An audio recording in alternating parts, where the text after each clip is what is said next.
तक stunt biking का ताल्लुक है, स्टंट बाइकिंग जो हमने देखी है यूजुअली वो वाइडर रोड्स पे होती है जहाँ पर बहुत खुली जगह मिले। और ये जो स्टंट बाइकिंग करने हैं ये नॉर्मल बाइकर्स होते हैं जो शाम को मशगला करते हैं इन रोडों पे।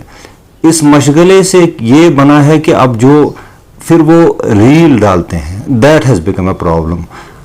वो रीलें जो होती हैं दूसरे लोगों को भी वो फिर इन्फ्लुएंस करती हैं, तो सभी आखिरकार इससे इन्फ्लुएंस होके ये स्टंट बाइक करके फिर अपने इंस्टा पे या फेसबुक पे उसको डालते हैं। हमने रिसेंटली जो है कुछ लड़कों को आइडेंटिफाई किया, उनकी जो बाइक्स भी हमने सीज़ की हैं और उनके खिलाफ हमने उनके पेरेंट्स को लाके, बेसिकली ये जो है ना इसका कानून जो है ये रैश एंड नेग्लिजेंट ड्राइविंग में आ जाता है। हमारा जो एमवी एक्ट है, एमवी एक्ट में ज़्यादा इसमें इतना ही हो सकता है कि स्पीड ड्राइविंग में हम इनको ले सकते हैं।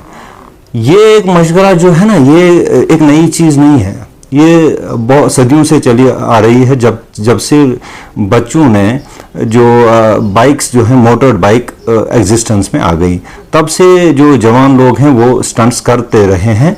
लेकिन ये स्टंट्स एक एरिना में करना पड़ता है, उसके लिए इंफ्रास्ट्रक्चर होता है जहां पर एक प्रॉपर सेफ्टी गाइडलाइंस होती हैं और इंस्ट्रक्टर्स होते हैं, उनके सुपरविजन में वो करते हैं। लेकिन यहाँ जो लड़के हैं इस चीज़ को समझते नहीं हैं।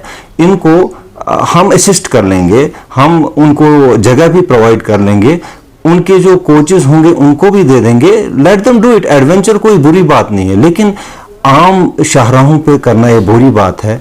मैं आपकी इस मीडियम से सभी जवानों को ये मैसेज देना चाहूँगा कि आप अपनी ज़िंदगी से खेलते हैं ये स्टंट्स करके। इसमें एक प्रॉपर बाइक भी होती है, हमने ये भी देखा है कि ये कोई भी बाइक उठा के स्टंट स्टार्ट कर देते हैं। अभी तो ई बाइक्स पे भी कर देते हैं, which is very unsafe. E bikes जो होते हैं ना ये बहुत फ्रेजाइल होती हैं, इनका जो है इतना स्ट्रक्चर मजबूत नहीं होता है कि वो शॉक ले सके। तो मामूली स्पीड लेकर भी उसका जो है वो फ्रेमवर्क टूट जाता है और एक्सीडेंट्स हो जाते हैं। एक तो वो खतरा रहता है, दूसरा जो राहगीर होते हैं, राहगीरों को भी खतरा रहता है, जो मूवमेंट करते हैं उनको जो है दिक्कत होती है। बुजुर्ग लोग होते हैं, औरतें होती हैं, बच्चे होते हैं, उनको वो स्ट्राइक कर सकते हैं। हमारे पास जो है जो जितने भी रिपोर्ट्स हमारे पास आते हैं वी टेक एक्शन, लेकिन हम ज़्यादा काउंसलिंग पे ध्यान देते हैं, उनके पेरेंट्स को भी लाते हैं। सभी को रेस्पॉन्सिबल बनना पड़ेगा और हमें भी एनफोर्समेंट करनी पड़ेगी, दैट वी आर डूइंग। हम कल भी रोड पे थे जब भी पीक और शाम को यूजुअली, इस वक्त तो रहेगा थोड़ा बहुत प्रेशर तो रहेगा, ट्रैफिक सिविल लाइंस की तरफ आएगा लाजमी है, क्योंकि यहाँ पर जो शॉपिंग करते हैं लोग, उसके बाद जो ट्रेडिशनली यहाँ पर जो बेकरी सेलर्स हैं उनके पास बेकरी लेने के लिए आ जाते हैं। तो ये प्रेशर ईद अरफा तक तो रहेगा। इसके लिए हमने एक्स्ट्रा हमारी नफरी भी एडजस्ट की है इधर उधर से, तो लगा दिया है। We will try our best कि लोगों को कोई इनकन्वीनियंस ना हो, लेकिन लोगों को भी ये समझना चाहिए कि जो रॉन्ग पार्किंग है उसको अवॉइड करना चाहिए।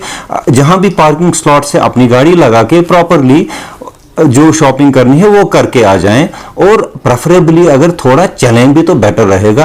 तो ये जो है दुकान के सामने गाड़ी खड़ा ना करें। हमारी रिक्वेस्ट रहेगी कि कल से हम देख रहे हैं कि काफ़ी सारे लोग जो हैं, और दुकानदारों को भी ये चाहिए कि जितने भी उनके पास कस्टमर्स आते हैं अपने ही कुछ अमला लगा के उनको वहां पर पार्किंग ना करने दें। हमारा जो रहेगा मेन जो ईद नमाज होगी वो हजरत बल में रहेगी, उसके लिए हमने प्रॉपर अरेंजमेंट्स की हैं। जो वन वे ट्रैफिक उसके लिए बनता है, और एक एडिशनल चीज़ इस वक्त जो हुई एडमिनिस्ट्रेशन ने, वहां पर मल्टी लेवल जो पार्किंग है वो ऑपरेशनलाइज कर रखी है, लोग वहां तक आ सकते हैं। उसमें ठीक होल्डिंग कैपेसिटी भी है। वो जो मैं खासतौर पर जो प्राइवेट ट्रांसपोर्ट वहां आ जाता है उनके लिए ठीक रहेगा अगर वो वहां पर अपना जो पार्किंग रखें उसके बाद निकलें। इसके अलावा हमने ई रिक्शाज की भी वहाँ अवेलेबिलिटी रखी है।